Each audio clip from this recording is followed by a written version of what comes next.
Hello, I am Aerial Flood Advisor, and I'm once again playing Endless Space. It's not very endless, it's just this galaxy.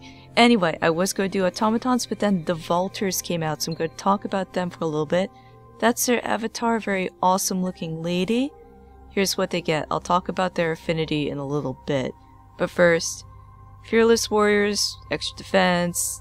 That's pretty interesting to regain ownership faster. They start out with a science building tech.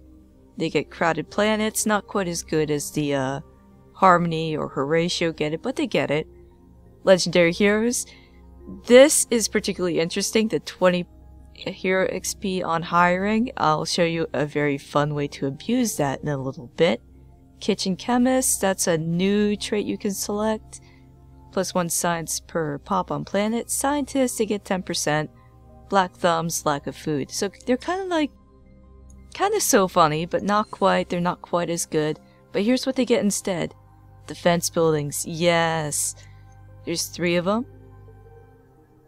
And you start out with this one here. You get 5 per planet. 5 science per planet. They get +1 science per pop. And then a multiple of 5%. Now, their affinity, they make these portals called apertures. They're known by this symbol here. Basically, it's a build-your-own wormhole. The ships will use it unless you hold down control while you're moving around. And it's pretty cool. There's 2 strategies that immediately came to mind when I heard about that. First one would be just getting across a large empire quickly. The second one, well, if you play StarCraft 2 and you're familiar with the Nidus worms the Zerg uses, yeah, it's like that. For those of you not familiar, stick a system in the middle of the enemy land somewhere, like over here, and then you can just warp in your ships. Now, I did notice a couple interesting things regarding those. First thing is the AI, even if they're not Vaulters, can use them. I'm not sure if that's intended, so that's in for now.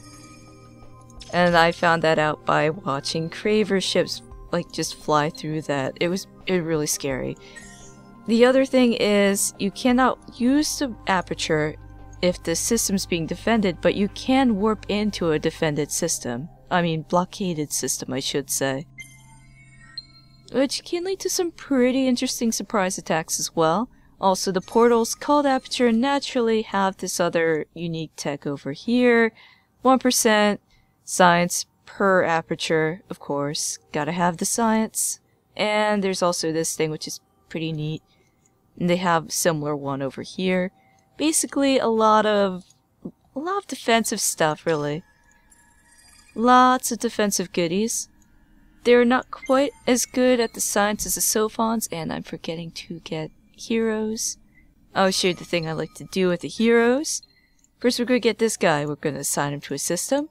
Since he gets the 2 levels right off the bat with the trait. Boom! Free! 15 plus science. Good stuff.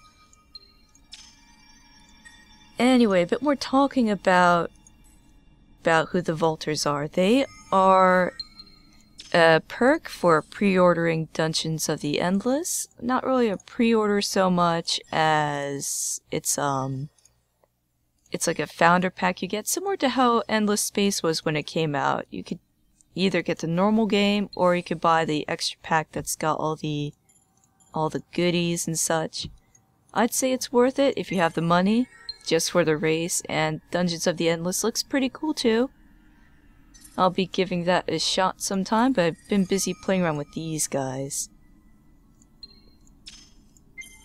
So, you get it for getting the Dungeons of the Endless Founder Pack, which makes some sense, because it's a tie-in to that game, really. The Vaulters and Auriga, to an extent. Auriga was another thing added since I last played, but that's free for everyone. They're tied into the other games. The Vaulters are featured heavily in... One second, going for that. They're featured heavily in Dungeons of the Endless, and they will be a playable faction in... Ooh, that's a nice stack there. There'll be a playable faction in Endless Legend when that comes out as well. So some pretty neat stuff going down. And this is a spiral galaxy, I swear, but that's a lot of wormholes. I'm playing on endless difficulty, so we'll see how that goes. Anyway, Vaulters, they're going to be in all 3 games, so get ready to see a whole lot of them. So far, interesting. They have kind of like a Norse theme going on. Like their first defense ship here, the Valkyr. It is wimpy like all the others. And the other ships, they have kind of Scandinavian sounding names to an extent. Then you have like some like Sherbert here and say what over here. I don't know.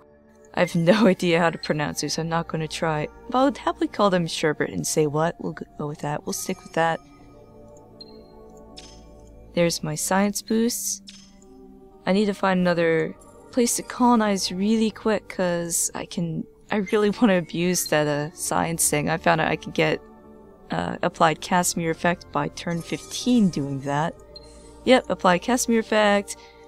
It'll be done by turn 16.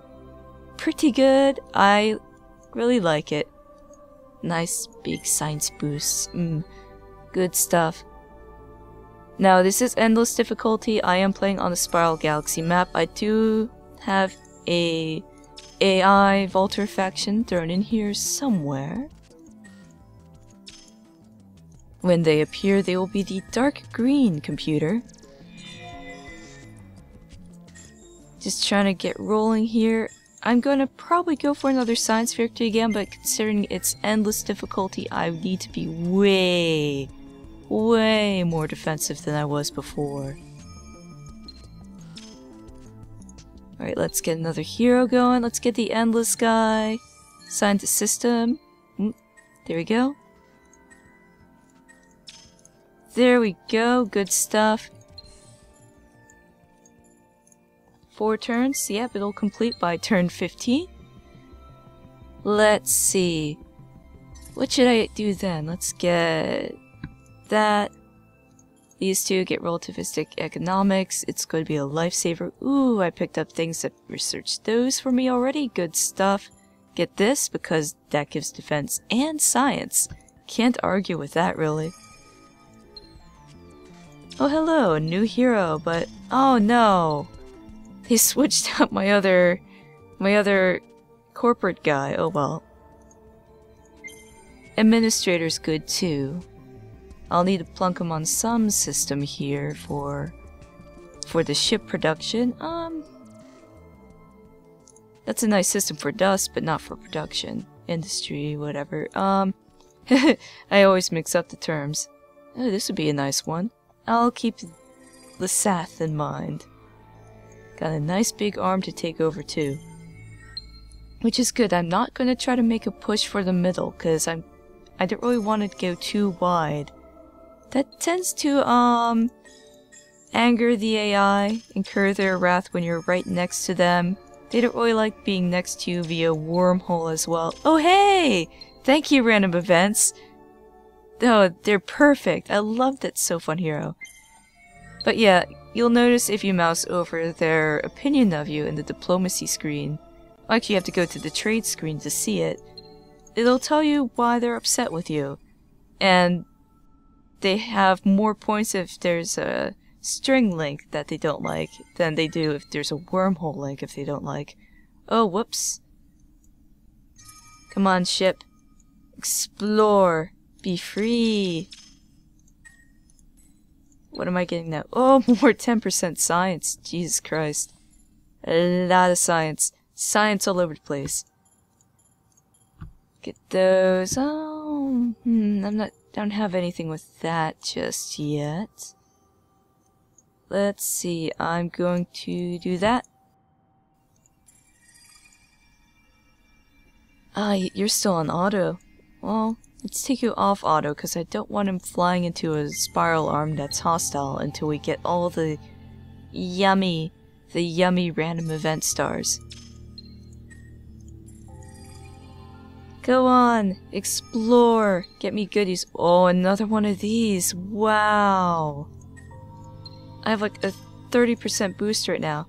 The thing I clicked past, that is Auriga. It's an event letting me know, hey, somebody discovered it. Basically, as I'm interpreting it, I think correctly, maybe not, Auriga is the Vaulters' homeworld.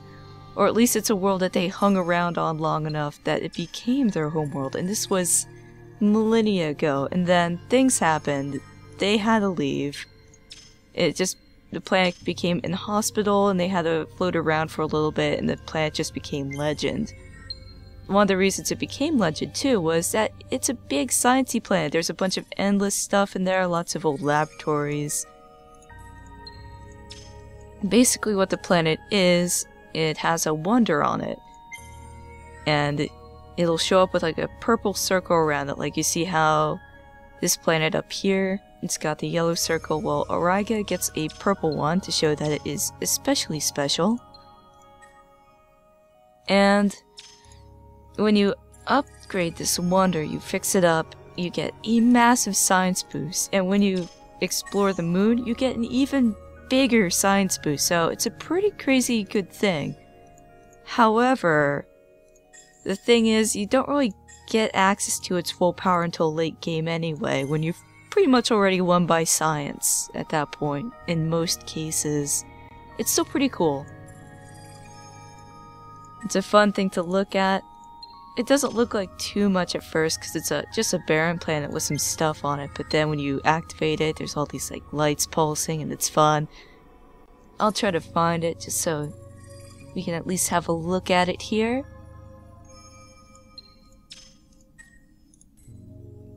Still exploring the center here. Oh hey, here we go. Let's go for you first. This will be the money system, and you are going in there right away. Inspect, get that extra plus 15 science, and I have a ridiculous amount early in the game. Oh boy, 4 turns for that, and I usually get that by turn like 30 something. I'm going to get it earlier. Makes me very happy, and gives me ideas for my own custom faction. Wait.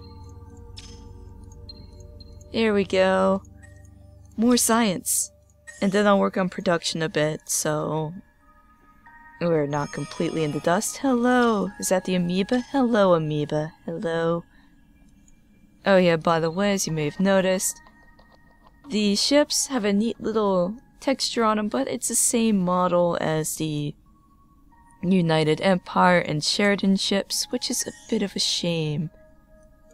Where are the other wormholes? They're down here. Alright, let's see who my neighbors are. Oh boy. Okay, the amoeba are the close by ones. Well, can I be their friend already? Can I be their friend? Yay! The amoeba are generally pretty cool about things. I don't think I've ever had them declare war on me, which is a good sign for me. I do need, however, to make some of these guys really quick. Just to save my butt when it eventually needs to be saved. Having some teeth early on is a good idea. Oh crap, Harmony.